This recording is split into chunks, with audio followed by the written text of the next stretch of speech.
Salut Marie, pleine de grâce, le Seigneur est avec vous. Vous êtes bénie entre toutes les femmes, et Jésus, le fruit de vos entrailles, est béni. Seigneur de Dieu, priez pour nous pauvres pécheurs, maintenant et à l'heure de notre mort, ainsi soit. Notre-Dame de la Sagesse, Priez pour nous. Saint Jean, Priez pour nous. du Père, du Fils et du Saint-Esprit, ainsi soit-il. Quand les enfants à l'école sentent que les vacances arrivent, ils se dissipent. Et quand les retraitants sentent que la retraite se finit, ils se dissipent aussi. Essayez vraiment de garder encore le silence, parce que cet après-midi, nous entrons dans la Passion de notre Seigneur, c'est un moment important, c'est le moment clé. Je comprends bien cette dissipation et cette effervescence, elle est naturelle et elle est normale, et on la ressent tous, et on est content de finir, n'est-ce pas? Peut-être vous plus que moi. Mais gardez cet esprit de la retraite, surtout à ce moment où on approche de la passion de notre Seigneur, et où là, notre Seigneur, vraiment, comme à ses apôtres, nous demande de veiller un peu avec lui et de prier. Et donc, c'est pas le moment de relâcher nos efforts. Et j'en profite pour une petite anecdote, n'est-ce pas, puisque c'est un bonheur que d'entendre un peu de la belle musique au petit déjeuner. Et tout à l'heure, donc, et comme hier, vous avez entendu ce chant qui plaît beaucoup d'ailleurs, et qui a quelque chose d'impressionnant, c'est le Miserere d'Allegri. Je pense que vous le savez. Il a été composé au XVIIe siècle. Allegri était prêtre à Rome et même a composé pour la chapelle Sixtine, c'est-à-dire pour les offices du pape. Et donc il était prêtre et maître de chapelle, et alors ce Miserere, il est facile, hein. Enfin, il vous paraît impressionnant, mais c'est pas une pièce très difficile. Et justement, elle est assez facile, vous avez vu, c'est toujours la même chose, c'est toujours le même air qui revient, parce que ce psaume 50, c'est le psaume de pénitence que nous récitons pendant le carême, et autrefois, malheureusement c'est plus le cas depuis la réforme de Jean 23, vous savez, peut-être vous avez déjà assisté à l'office des ténèbres, jeudi saint, vendredi saint, samedi saint, à l'office des ténèbres, autrefois, c'est-à-dire avant la réforme de Jean 23, on finissait par le chant du Miserere. Sauf que si vous avez déjà assisté à cet office, il s'appelle ténèbres parce qu'il est chanté la nuit, et qu'au fur et à mesure de la nuit, on éteint les cierges et que ça se finit dans le noir. Et donc il fallait le connaître par cœur, c'est pour ça qu'il est facile à chanter. Donc Allegri a composé ce Miserere, l'a fait apprendre par cœur au chœur de la chapelle Sixtine, et le pape a interdit que la partition fût répandue dans le monde sous peine d'excommunication. C'est le pape Urbain VIII, sous peine d'excommunication, c'est vous dire. Et puis c'est au XVIIIe siècle, un siècle et demi plus tard, que Mozart, à 14 ans d'ailleurs, en l'entendant, l'a réécrit tout simplement. Voilà, c'est la petite histoire de ce Miserere, donc qui n'est pas une simple pièce d'agrément, mais qui est vraiment la conclusion de l'office des ténèbres de la Semaine Sainte. Alors, hier, nous étions, n'est-ce pas, avec notre Seigneur, avec Saint Jean, au discours après la scène, qui est long, mais qui est rempli de grandes vérités, que votre cœur ne se trouble pas. Et Jésus met bien en garde ses disciples, que votre cœur ne se trouble pas. Parce que les disciples vont être troublés, vous le savez. Après ce discours de la Sainte Seine, notre Seigneur quitte le Cénacle, qui est dans Jérusalem, sort par la petite porte de Jérusalem, descend dans la vallée du Cédron, remonte de l'autre côté, et puis, comme je vous en ai déjà parlé, va au jardin des Oliviers, ce jardin dans lequel il a coutume d'aller. Et là commence la passion. Les apôtres vraiment ne reconnaissent pas notre Seigneur. Il s'éloigne un peu, il en prend trois, vous connaissez le récit de la passion. Il prend les trois privilégiés, Saint Jean, le disciple bien-aimé, Saint Pierre, le premier pape, et puis Saint Jacques, le premier martyr, le premier des apôtres qui sera martyr. Donc il les prend tous les trois et il leur fait assister à son agonie. Et alors c'est quand même curieux parce que, ils sont là, ils voient notre Seigneur, c'est quand même bizarre, disons. Notre Seigneur n'est pas comme d'habitude, sa prière est langoureuse, elle est lente, elle est pénible au sens où il y a de la peine et il y a du sang qui coule parce que son émotion est grande et donc il y a une véritable commotion. Les apôtres ne comprennent pas, bon, peu importe, je passe, je ne vais pas vous raconter tout dans le détail. Après arrive l'arrestation de notre Seigneur. Il y a toujours ce fait très bizarre, n'est-ce pas, du baiser de Judas. Judas dit, à propos du baiser, « Par ce signe, je vous montrerai qui c'est. » Alors vous savez que quand on embrasse quelqu'un, embrasser quelqu'un, c'est un signe, c'est un fait, c'est d'accord, mais c'est un signe d'affection. Or ici, Judas renverse complètement le signe. Là où le signe est censé marquer de l'affection, il marque la trahison. Et il y a quelque chose d'extrêmement tragique pour que les évangélistes vraiment le manifestent. Il y a quelque chose de tragique dans ce signe, qui est un signe d'affection, qui est un signe d'amour, n'est-ce pas, et qui devient ici le signe de la haine, de la trahison, et du fait que Judas livre Jésus. Et Jésus qui voit dans l'âme, il voit bien ce qui se passe, il n'est pas dupe.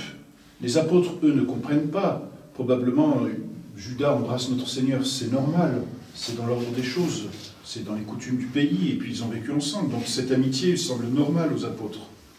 Pour Judas, il n'y a plus d'amitié, c'est terminé. Son amitié avec Jésus, elle est rompue.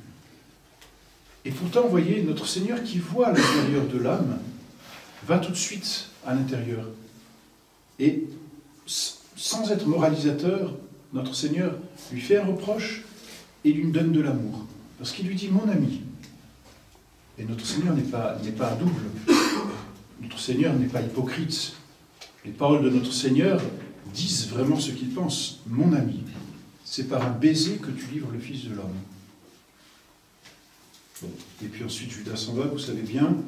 Notre Seigneur est arrêté, il empêche que ses apôtres soient arrêtés. Bon, et puis ensuite, on le mène à Jérusalem. Je ne vais pas vous lire le récit de la Passion. Prenez-le, relisez-le, arrêtez-vous sur des passages. Ne le lisez pas d'une façon purement sensible. Les douleurs de notre Seigneur sont extrêmes et sont affligeantes. Elles sont suffisamment, disons, extérieures et douloureuses pour faire naître dans notre sensibilité un mouvement d'horreur. Effectivement, il y a un mouvement de pitié. Ce mouvement, il faut l'éprouver dans votre volonté, pas dans la sensibilité. Et comprendre tout ce qu'il y a derrière. Si vous voulez méditer, vous pouvez méditer sur les différentes souffrances extérieures de notre Seigneur. Si vous voulez aller un peu plus loin, méditez sur la souffrance intérieure de notre Seigneur, le cœur brisé de notre Seigneur. Parce qu'il y a des souffrances intérieures, et souvent on s'arrête à ces souffrances extérieures, et c'est dommage, on manque un autre aspect. C'est les apôtres qui le trahissent, ses amis, hein. C'est Judas qui l'embrasse. C'est Saint-Pierre qui le renie, c'est les autres qui s'enfuient. Méditez aussi peut-être cette douleur dans le chemin de croix où notre Seigneur rencontre sa mère. Bien sûr que sa mère le console, mais pour un fils, apparaître ainsi, vilipendé, c'est une honte. On n'ose plus paraître devant. Vous savez, quand on a été atteint dans notre réputation, on n'ose plus paraître. On a l'impression que tout le monde va nous regarder avec ce regard de calomnie ou ce regard de diffamation. Il y a un mouvement naturel de honte dans l'âme. Et donc notre Seigneur paraît ainsi comme un brigand au milieu des brigands devant sa mère. C'est pas glorieux, vous voyez. Donc on peut comprendre aussi la douleur que notre Seigneur a de croiser sa mère. Douleur d'autant plus grande qu'il voit dans le cœur de sa mère la douleur et qu'il l'éprouve aussi. Mais ça, ce sont des douleurs intérieures, des douleurs psychologiques sur lesquelles on peut s'arrêter. Ensuite, vous pouvez méditer sur les paroles de notre Seigneur aussi, tout au long de sa passion. Elles sont toujours pleines de bonté.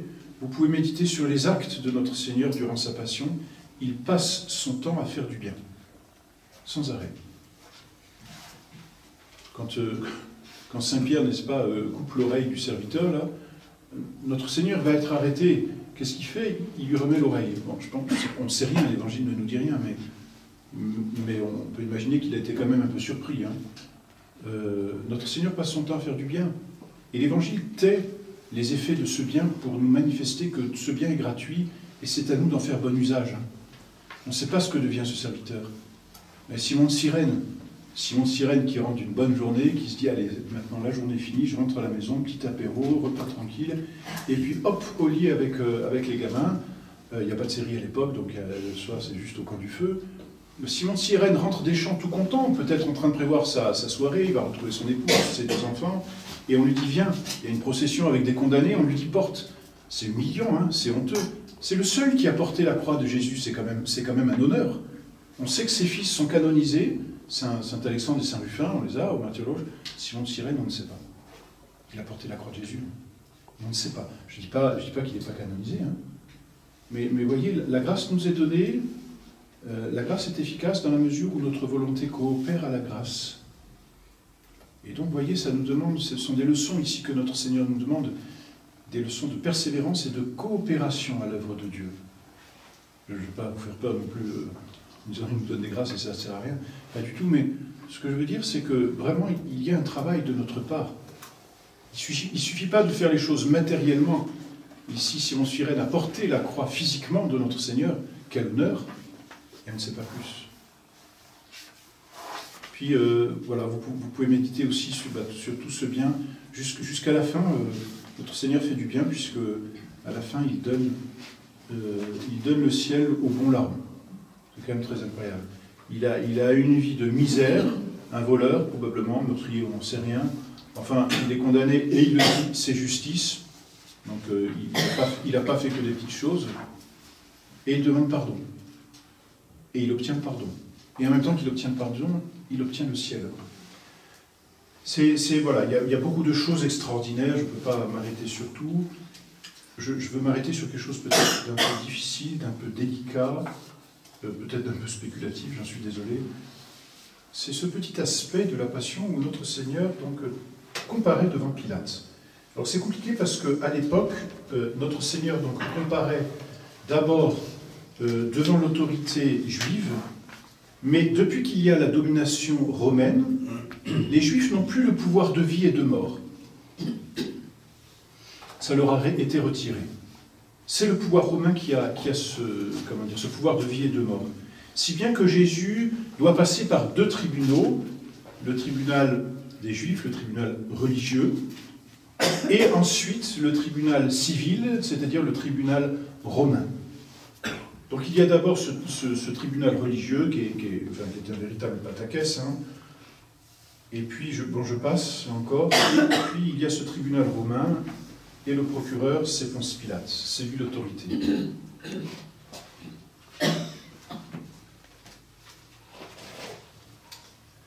C'est au chapitre 18 de Saint Jean. Ponce Pilate est très embêté. Il voit Jésus, il reconnaît son innocence et il le condamne. Il y a là un mystère, vraiment, un grand mystère. Certains disent qu'il s'est converti, d'autres disent non, et en fait on n'en sait rien. En tout cas, il n'est pas dans un état d'âme de se convertir ici. Certainement pas. Donc, Ponce Pilate interroge Jésus. Et ce qui m'intéresse, c'est le verset 37 et le verset 38. C'est juste là-dessus que j'aimerais un peu méditer la Passion et, disons, vous faire voir la Passion à travers cette phrase de Jésus. Pilate lui dit « Tu es donc roi ?» Jésus répondit « Tu le dis, je suis roi. » Et il ajoute « Je suis né et je suis venu dans le monde pour rendre témoignage à la vérité. Quiconque est de la vérité, écoute ma voix. » Et Pilate lui dit, qu'est-ce que la vérité? Et ayant dit cela, il sortit de nouveau pour aller vers les Juifs. Et Pilate pose la question, qu'est-ce que la vérité? Et n'attend pas la réponse. C'est pas une demande, c'est une moquerie, si vous voulez. On l'accuse souvent d'être sceptique et on peut le faire à juste titre d'après l'Écriture. Qu'est-ce que la vérité? Est-ce que ça existe seulement? Et pourtant, Jésus dit ceci, je suis roi, je suis né, je suis venu dans le monde pour rendre témoignage à la vérité. Quiconque est de la vérité, écoute ma voix. Je vous ai relu juste la phrase en vous disant, à votre avis, quel est l'évangéliste qui l'a écrit? Vous m'auriez dit aussitôt, c'est Saint Jean. Évidemment, pourquoi? On rencontre 2 termes qui sont vraiment propres à Saint Jean. Le premier, c'est celui de témoignage, et le deuxième, c'est celui de vérité. Et Saint Jean, enfin notre Seigneur ici, lie le témoignage de sa vérité à sa royauté. Donc c'est une phrase qui est extrêmement dense. Pour ma part, je veux juste m'arrêter à cette, disons pas cette notion, mais à cet aspect par lequel Jésus dit « Je suis venu rendre témoignage à la vérité ». C'est quand même intéressant que ce soit au moment de la passion et au moment où il va mourir que Jésus dise « Je suis venu pour rendre témoignage à la vérité ».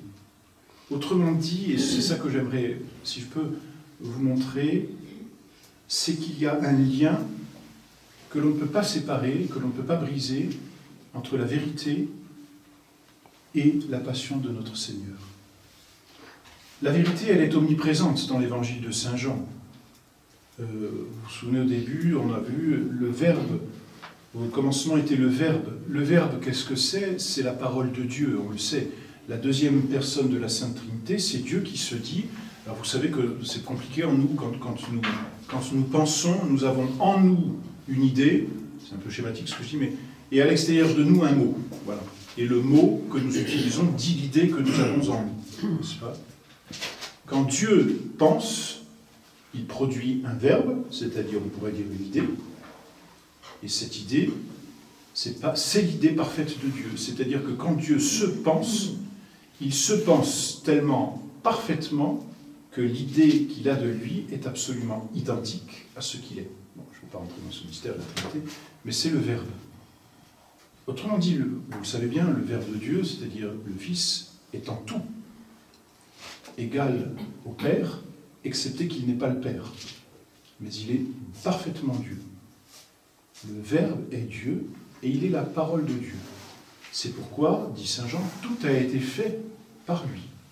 Et rien de ce qui a été fait n'a été fait sans lui. Parce que Dieu a tout fait par son Verbe, c'est-à-dire par sa parole. L'œuvre de Dieu est une œuvre de vérité, voyez-vous. Et alors Saint Jean continue dans son prologue, et nous avons vu sa gloire, pleine de grâce et de vérité. En plus, j'aime bien, parce que ce mot vérité, c'est le dernier mot de la messe. Pleine de grâce et de vérité.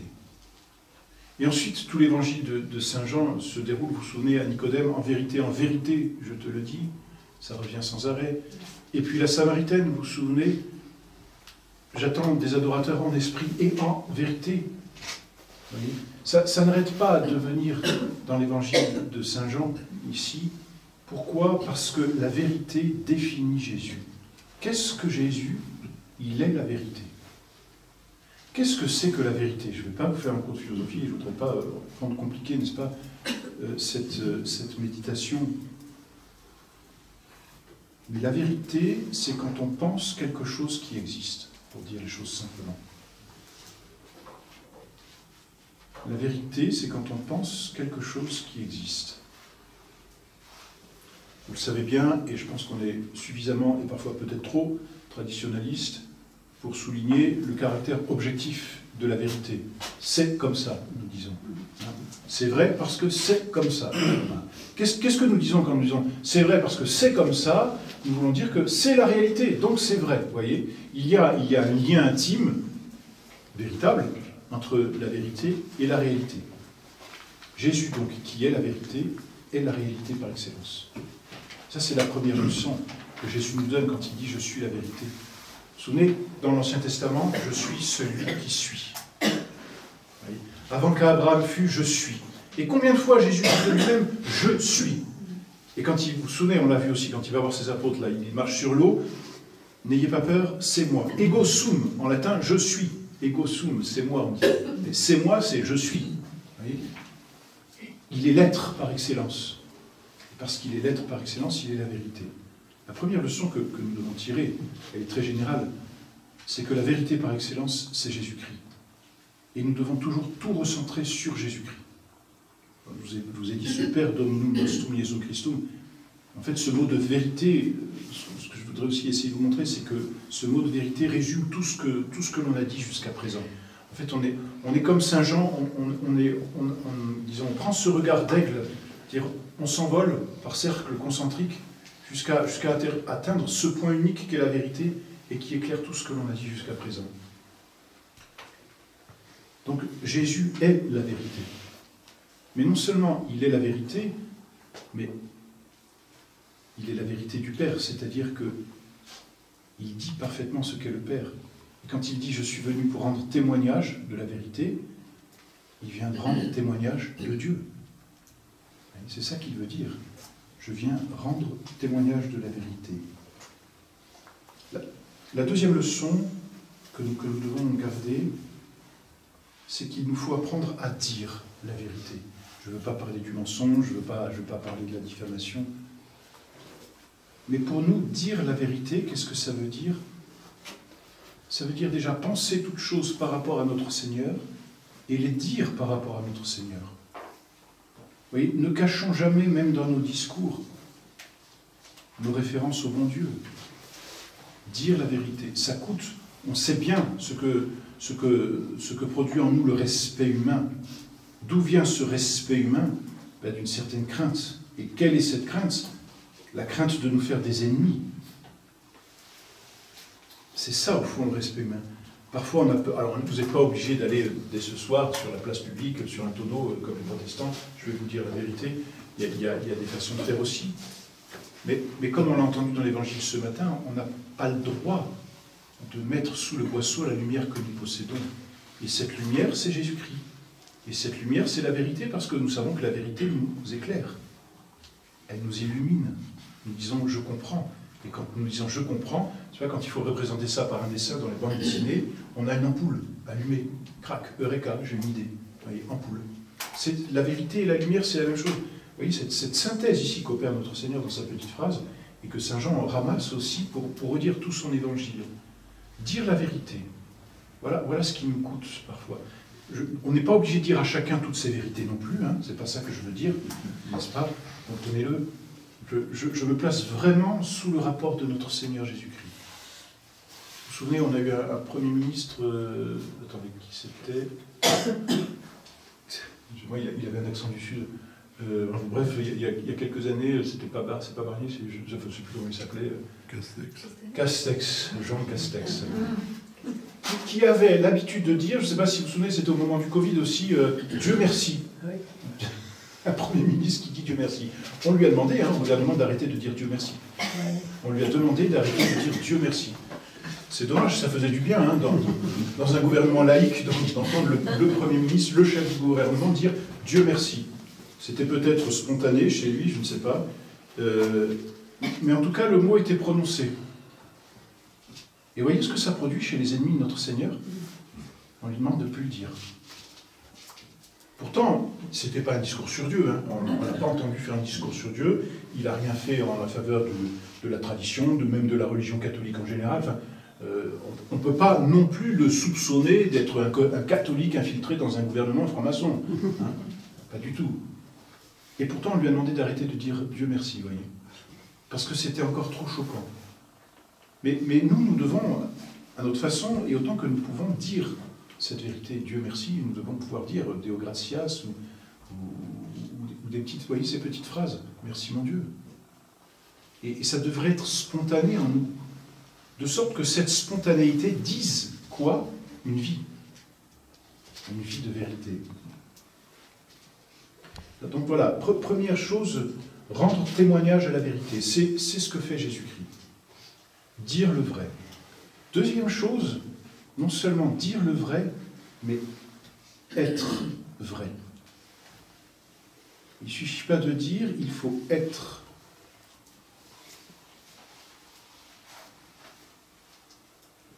Être vrai, qu'est-ce que cela veut dire? C'est une autre expression aussi, d'ailleurs que je lis volontiers à cette expression d'être vrai. Vous savez, nous, être vrai, on le dira, c'est ne pas être hypocrite. C'est-à-dire vivre extérieurement comme on pense intérieurement. C'est-à-dire vivre en catholique. Et là, on résume encore tout ce que l'on a déjà dit. Vivre en catholique. C'est-à-dire unifier, une fois de plus, et notre âme et notre corps. En fait, et notre âme et nos paroles, dire le vrai, et notre âme et notre corps, être vrai.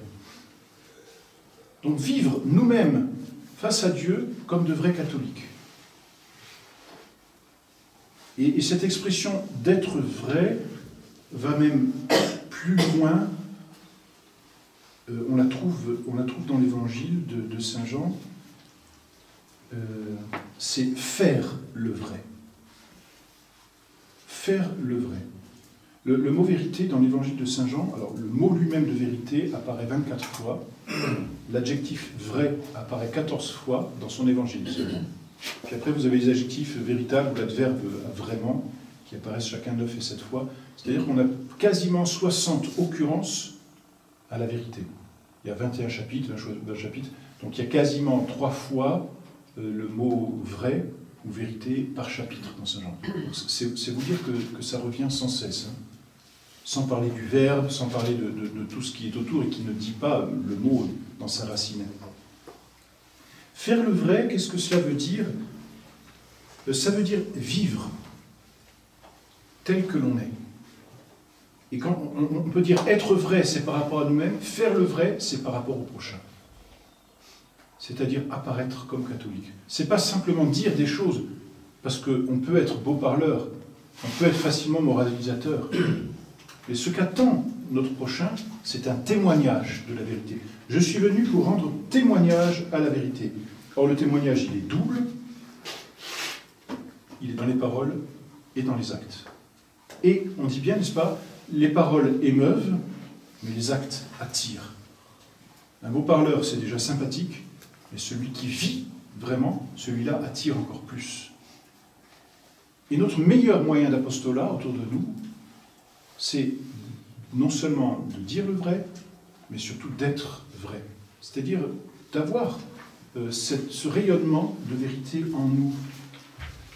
Et comme ça, dit notre Seigneur par rapport à nous, quiconque est de la vérité. C'est assez bizarre comme expression, justement. Ça veut dire quoi? C'est quiconque est dans le camp de la vérité. C'est-à-dire quiconque possède la vérité, mais rayonne de la vérité. Ici, l'expression, elle dit tout.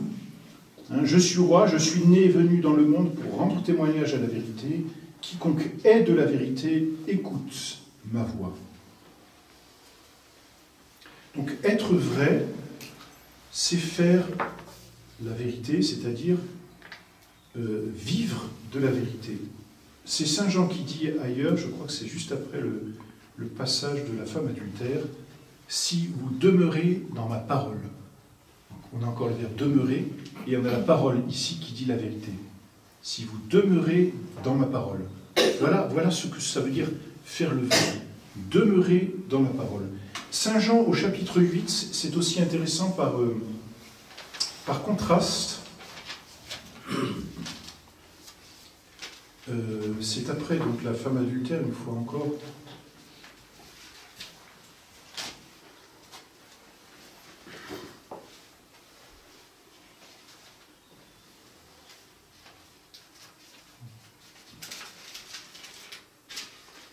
Voilà, si Dieu était votre Père, vous m'aimeriez, car c'est de Dieu que je suis sorti, que je viens, et je ne suis pas venu de moi-même, mais c'est lui qui m'a envoyé. Pourquoi ne reconnaissez-vous pas mon langage, c'est-à-dire la vérité? Jésus ajoute, parce que vous ne pouvez entendre ma parole. Le Père dont vous êtes issus, c'est le diable, et vous voulez accomplir les désirs de votre Père. Il a été homicide dès le commencement et n'est point demeuré dans la vérité. C'est très intéressant ce que dit Jésus à propos du diable. Il a été homicide dès le commencement, donc là on a l'acte le plus opposé à Dieu, puisque Dieu est vie et donne la vie, et le démon est homicide. Et pourquoi est-il homicide? Parce qu'il n'est point demeuré dans la vérité. Vous voyez, il y a un lien ici entre la vérité et l'activité qui découle de la vérité. Lorsqu'il profère le mensonge, vous voyez, et le mensonge s'oppose à la vérité, lorsqu'il profère le mensonge, il parle de son propre fond, car il est menteur et le père du mensonge. Vous voyez comment Saint Jean, ici, a relevé cette parole très forte de notre Seigneur, qui définit le démon, et donc toute l'activité du démon, comme une activité de mensonge, c'est-à-dire d'opposition à la vérité. Et je suis venu rendre témoignage à la vérité. Quiconque est de la vérité entend ma voix. Et moi, parce que je vous dis la vérité, dit Jésus, vous ne me croyez pas. Et il ajoute, qui de vous me convaincra de péché? Vous voyez, le péché péché, ici, s'oppose à la vérité. Le péché s'oppose à la vérité. C'est comme ça, je relis la phrase de notre Seigneur. « Et moi, parce que je vous dis la vérité, vous ne me croyez pas. Qui de vous me convaincra de péché? Si je dis la vérité, pourquoi ne me croyez-vous pas? Celui qui est de Dieu entend la parole de Dieu. C'est parce que vous n'êtes pas de Dieu que vous ne l'entendez pas. » Vous voyez, le lien ici entre la parole, la vérité et le mensonge. Faire la vérité, donc, c'est vivre dans le vrai. Et qu'est-ce que ça veut dire? Bon, ça veut dire, bien sûr, ne pas être hypocrite, hein, mais c'est vivre en Dieu, vivre dans la vérité, puisque Dieu est vérité. Et qu'est-ce que c'est que vivre en Dieu? Eh bien, c'est vivre dans l'amour de Dieu. En fait, quel est le témoignage que Jésus rend à la vérité ici? Je suis venu pour rendre témoignage à la vérité. Je vous ai dit de quelle vérité Jésus rend-il témoignage de Dieu? Et que dit-il de Dieu comme vérité? Que Dieu est amour. Je ne sais pas si je vous montre assez clairement le lien qui existe ici entre le témoignage de vérité et le témoignage d'amour. C'est exactement la même chose. L'œuvre de vérité, c'est une œuvre d'amour. Quelle vérité Jésus nous donne, et c'est pour ça qu'il le dit au moment de la Passion, je suis venu pour rendre témoignage à la vérité. Quelle vérité Jésus nous apprend? La réalité de Dieu, comme je vous l'ai dit. Et qu'est-ce que la réalité de Dieu? C'est la réalité de l'amour. En fait, la vérité, le témoignage de la vérité, c'est un témoignage d'amour. Et c'est pourquoi Dieu va nous donner une nouvelle vérité, qu'il appelle un nouveau commandement. Je vous donne un nouveau commandement, c'est-à-dire une nouvelle vérité. Quelle est-elle? Aimez-vous les uns les autres comme je vous ai aimé. Et si vous relisez, peut-être ne serait-ce que le discours de la scène de Saint Jean, vous verrez que toutes ces notions sont intimement liées, imbriquées, parce qu'elles disent Dieu. Alors voici ce que dit encore... La vie éternelle, dit Saint Jean, c'est le chapitre 17. La vie éternelle, c'est qu'ils vous connaissent. Et la connaissance, c'est une œuvre de vérité. 17.3. Vous, le seul vrai Dieu, et celui que vous avez envoyé, Jésus-Christ. Et un peu plus loin, voici ce que dit...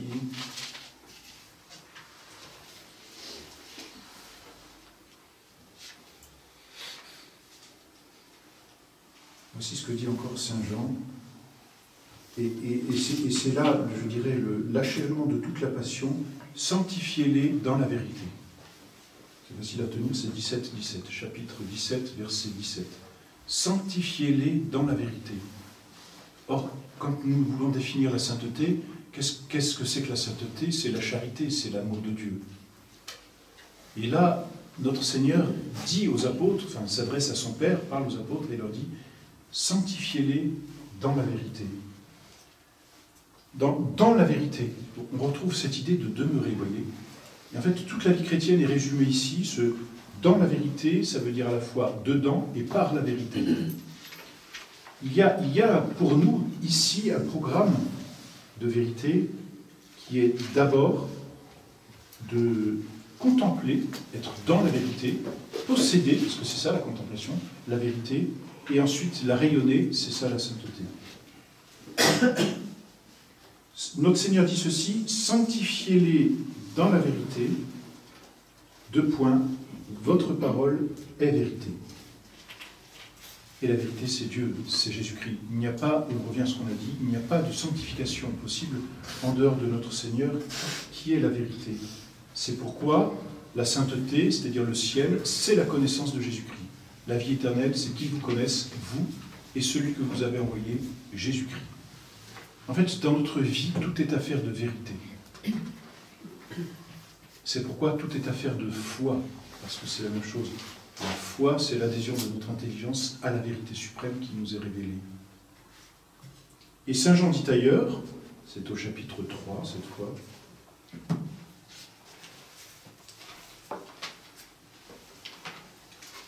et là l'expression est vraiment de Saint Jean,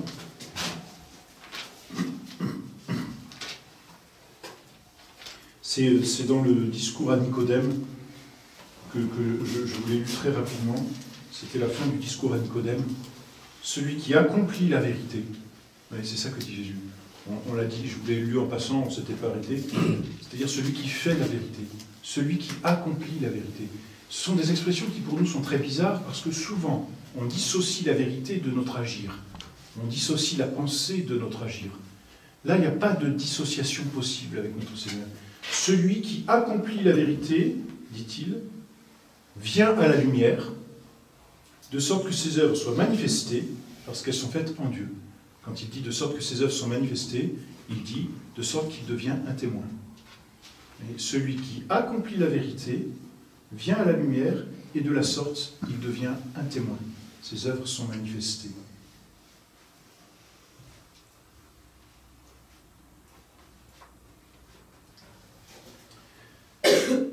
Et enfin, pour nous sanctifier, Jésus sait que c'est difficile de dire la vérité. Jésus sait ce qu'il y a de difficile à faire la vérité, c'est-à-dire à agir extérieurement comme on vit intérieurement. Eh bien, que nous promet-il? Le Saint-Esprit, c'est-à-dire le Paraclet, comme il le dit, le Consolateur.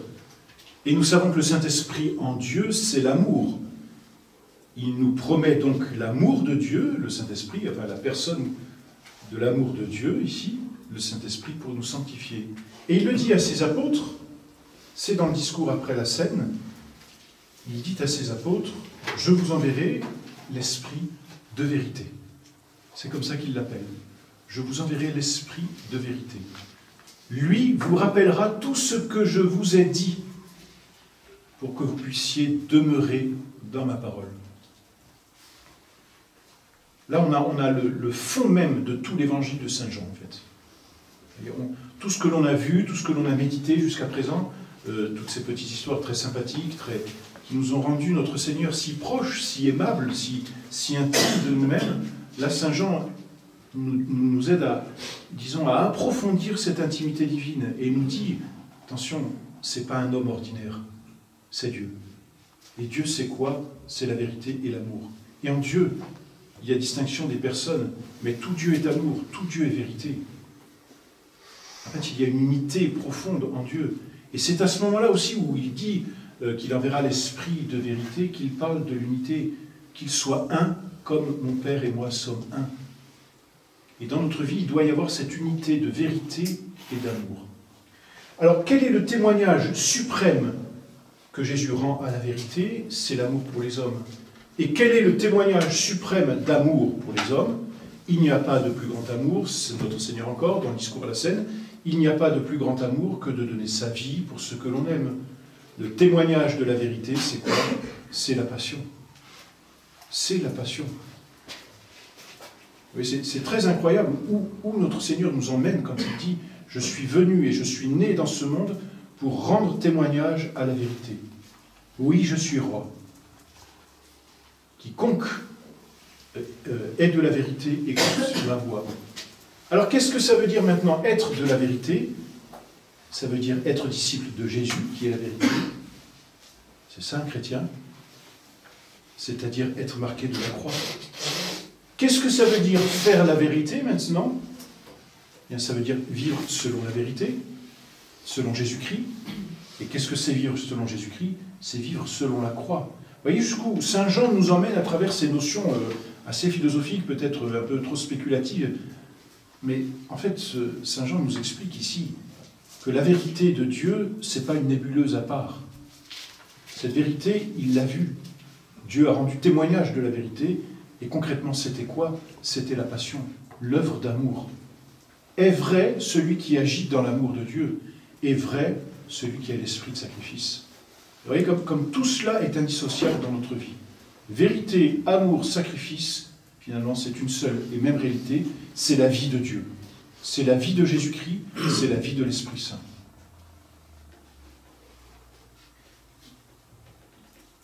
Le témoignage donc de la vérité que rend Jésus, c'est sa mort sur la croix. Et c'est pour ça que je voulais m'arrêter sur cette notion de vérité au moment de la passion, pour qu'elle apparaisse non pas comme le logos, le Verbe de Dieu en Dieu, vous voyez, comme cette, je dirais, cette cette vérité peut-être trop spéculative, incompréhensible, d'un mystère qui nous échappe, le mystère de la Sainte Trinité, le mystère qui se réalise en Dieu.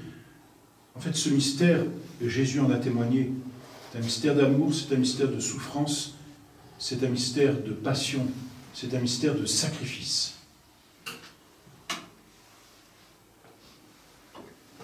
Et alors ça va plus loin encore.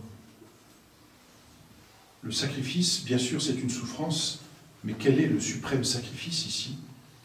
C'est de pardonner à ceux qui nous ont offensés. Parce que c'est aussi ça, le sacrifice. Le sacrifice de Dieu va jusqu'au pardon des offenses. Père, pardonne-leur parce qu'ils ne savent pas ce qu'ils font. Aujourd'hui, tu seras avec moi dans le paradis. C'est un pardon, hein, cette phrase. Aujourd'hui, tu seras avec moi dans le paradis. C'est un pardon. Parce qu'il demande pardon, à sa façon. Mais il demande pardon. Moi non plus, je ne te condamne pas. Va et désormais ne pêche plus. Le témoignage de la vérité, c'est quoi?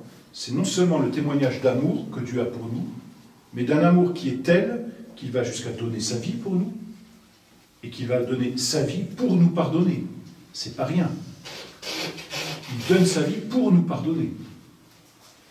Et voilà le témoignage de la vérité. Alors, voilà comment Jésus, et j'espère, durant ces quelques jours, peut-être vous avoir fait un peu pénétrer le cœur de Jésus, de sorte que vous puissiez dire, finalement, j'aime bien Jésus, vous voyez, enfin, j'espère vous avoir donné un peu ça. Mais voilà comment Jésus rend témoignage du Père et de Dieu. Je vous avais dit, au tout début, on a vu Saint Jean-Baptiste. Saint Jean-Baptiste rend témoignage du Christ, et le Christ rend témoignage de Dieu et de la vie trinitaire. Je vous l'avais dit rapidement, mais voyez comment ça s'éclaire tout à coup ici. Et quelle unité profonde il y a dans toute cette vie de Jésus-Christ, entre Jésus-Christ et Dieu, comme le Père et moi sommes un, qu'il soit un. Et quelle est l'unité de la vie chrétienne? C'est encore Jésus-Christ, vous voyez. Hier, je vous parlais de l'unité de l'Église, c'est la même chose, c'est Jésus-Christ. En fait, il n'y a pas d'unité en dehors de Jésus-Christ, il n'y a pas de paix en dehors de Jésus-Christ, il n'y a pas d'amour en dehors de Jésus-Christ, il n'y a pas de vérité en dehors de Jésus-Christ, il n'y a pas de pardon en dehors de Jésus-Christ, il n'y a pas de sacrifice en dehors de Jésus-Christ. Alors si vous avez vraiment compris cette place centrale de Jésus-Christ dans notre vie, en fait vous avez tout compris. Et voyez, c'est une façon de méditer la passion qui n'a rien de douloureux. On n'a pas envie de pleurer, enfin peut-être pleurer parce que c'est trop spéculatif, j'en sais rien, mais enfin on n'a pas envie de pleurer de douleur à la fin. Mais en fait on a envie de rendre grâce. Et souvent dans la passion, vous voyez cette phrase de Clovis que je déteste, pas Clovis mais la phrase, enfin, Clovis je ne connais pas assez pour le détester, mais c'est pas, la phrase de Clovis, « Ah, que n'étais-je là avec mes francs ?» Heureusement qu'il n'était pas là, hein, parce qu'on n'aurait jamais eu ce témoignage de vérité et de pardon. Donc en fait il n'a pas, bon, un peu néophyte, disons, pas encore tout compris l'évangile, allons mourir nous aussi avec lui. Bon, vous voyez, donc il y a quelque chose de joli aussi dans cette phrase. Il y a quelque chose qui dit l'amour qu'il a pour notre Seigneur, et tant mieux. Mais ah, que n'étais-je là avec mes francs? Non, non, il fallait surtout pas faire éviter cette passion. Elle est le témoignage de l'amour de Dieu. Le témoignage, c'est-à-dire l'assurance. Le témoin, n'est-ce pas, dans un tribunal, c'est celui qui sert à donner la preuve. La preuve de Dieu, la preuve de la vérité de Dieu, la preuve de l'amour de Dieu, c'est la croix, qu'on ne nous l'ôte pas sous aucun prétexte. C'est donc la messe, qu'on ne nous l'ôte pas sous aucun prétexte. On a là toutes les preuves de l'amour et du pardon de Dieu. Si l'on nous ôte cela, on nous ôte toute l'essence de notre vie. Il n'y a plus de témoignage de vérité. Et donc il n'y a plus de vérité. Et là, je vous fais un lien entre le changement de messe et le changement de foi. Si on change le sacrifice, on change la vérité. C'est évident. Enfin, j'espère que ça vous apparaît de façon évidente, vous voyez. Donc même 12e station, Jésus meurt sur la croix. Merci mon Dieu. C'est une action de grâce. Ce témoignage de vérité. Et nous, grâce à Dieu, grâce à Monseigneur Lefebvre, nous avons toujours la messe, et la messe de toujours, parce que elle est le témoignage de la vérité. Merci mon Dieu, merci Monseigneur, n'est-ce pas?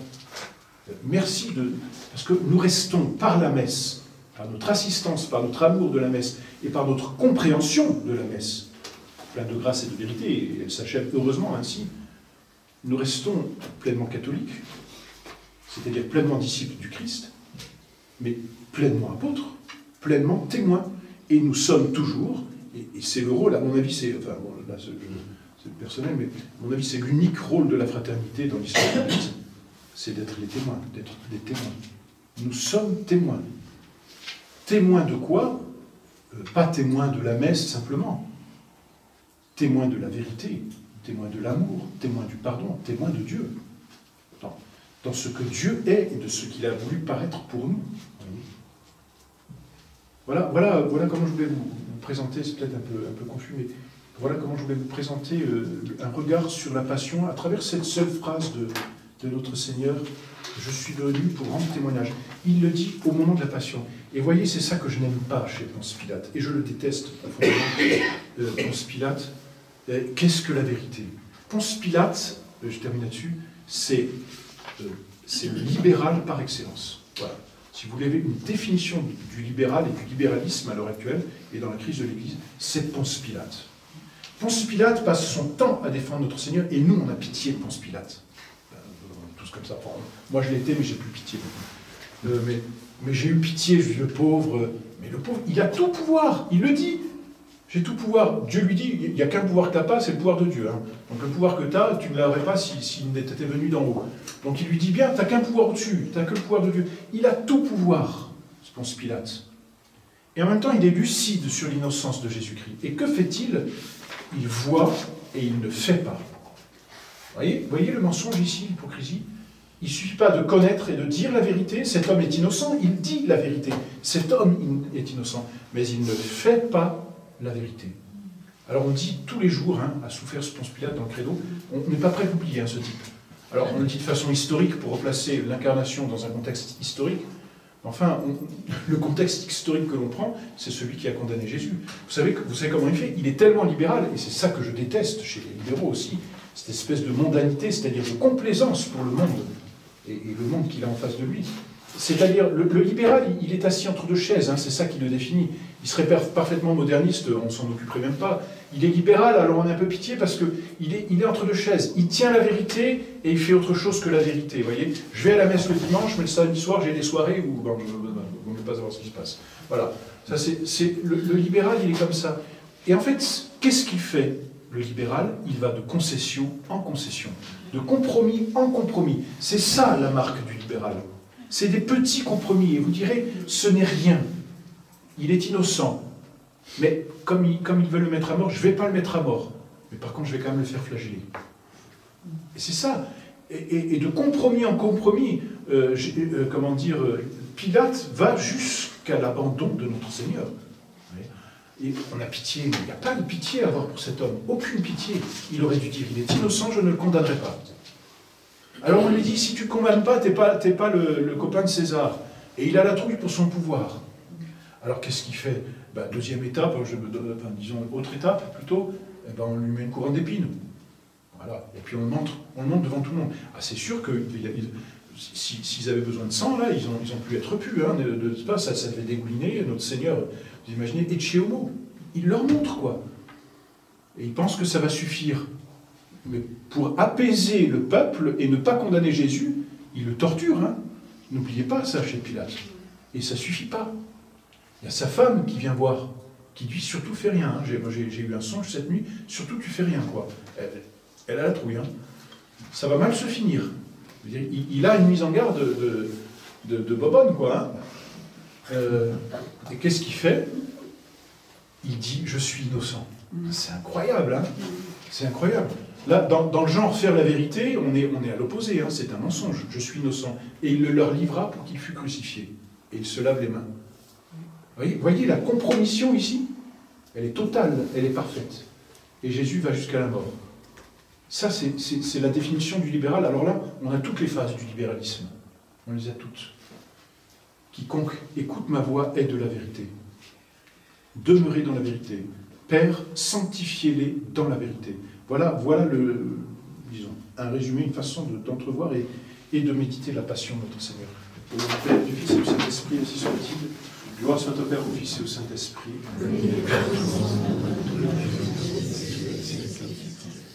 Nos saints anges gardiens, du Père, du Fils et du Saint-Esprit, ainsi soit-il.